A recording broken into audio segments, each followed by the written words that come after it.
Let's start again. The next topic is your premature separation of the placenta, commonly known as your abruptio placentae. Placentae, hindi placentae. Abruptio placentae. So this is a condition wherein there is an early separation of placenta, usually after the 20th week of gestation, producing now hemorrhage. Okay? Producing now hemorrhage.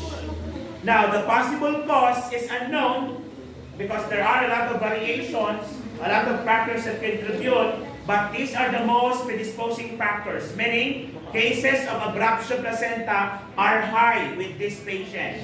Example po, we have your high parity, multi-pregnancy yan. Okay, multiple deliveries. Next. Okay? And advanced maternal age. Kaya sabi ko sa inyo, geriatric pregnancy, maglandi ng maaga. Huwag masyadong late. That's na. Huwag masyadong maaga din. That's it ha.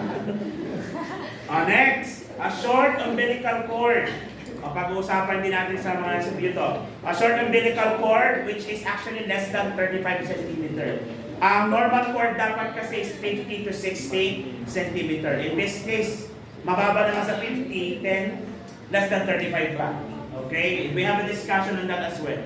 Okay, another one is chronic hypertensive disease. So this is a comorbidity condition. Kailan natin masasabing chronic, sir? I-discuss mo ito. Kapag? 3 months and above. So, ibig sabihin, if he has a condition for more than 3 months na, prior pregnancy pa, and during pregnancy, chronic may condition na. Okay? Why? Mataas ang blood pressure. Pag mataas ang blood pressure, pwede magsiputok ang mga blood vessels, causing na the detachment. The pregnancy-induced hypertension is another one. Okay? And direct trauma. Okay? Kapag ikaw ay battered wife. Yung bang battered wife, you are being beaten by your husband or your partner. Itawag dito kagabi. Lasing, sinundos ng asawa sa linuman. Mas buntis yung babae, yun lang, sinapak. Tapos gumanti yung babae, sinapak din siya. Tapos nilakasan ng babae, nilakasan ng lalaki, hindi na bumangon. Direct trauma. Vasoconstriction from cocaine. Sorry. Bawal. Drugs. Okay, and cigarette use, and thrombophilitic. Okay, thrombophilitic. Ano ang thrombophilitic? If you have a condition wherein you have a high tendency of developing blood clots. So yung mga blood clots formation na yan. For example, sa pedia, meron tayong tinatawag na thrombocytic purpura. Yung disseminated intravascular coagulation. Yan, thrombophilia yung mga yan. Okay, kung saan nakakaroon sila ng mga blood clot formation sa katawan. Now, placental separation or abruptio placenta can be differentiated depending on the degree of separation. It can be revealed, concealed, and combined. Revealed kasi nga, yung separation happens on the edge. So kapag edge yan, lalabas yung dugo.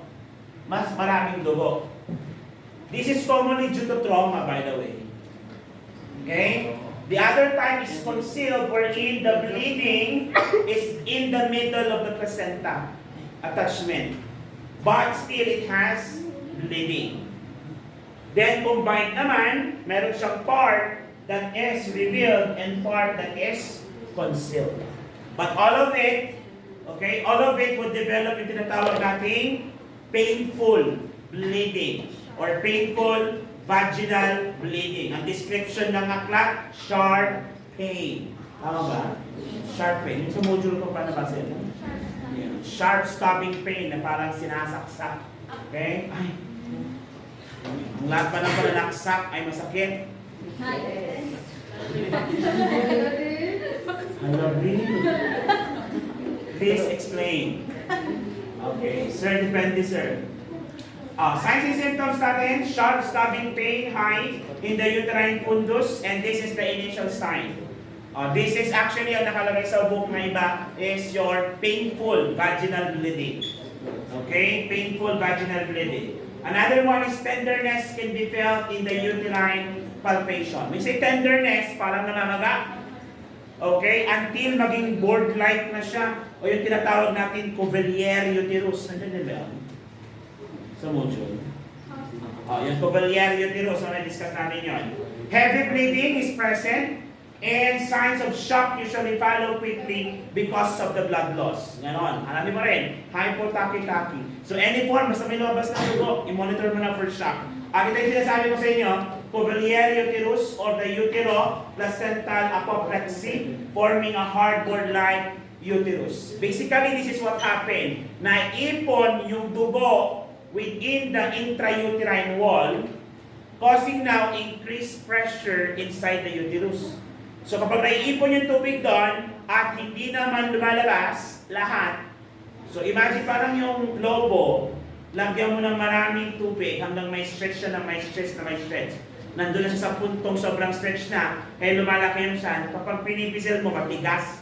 Yung tinatawag na board-like uterus. When I took my board exam, ito yung lumabas sa symptoms. Okay, hindi ko pa alam that time na ang tawag pala doon is Cuvelier. Pero ang lumabas sa exam namin is board-like. Okay? So which of the following is an example of an intrauterine, or is a sign of an intrauterine bleeding? Patient manifests a board-like uterus or a board-like abdomen. Okay? Matigas. Bakit matigas? Kasi punong-puno ng tubig. Ano yung tubig na yon? Yung blood na naiipon sa loob.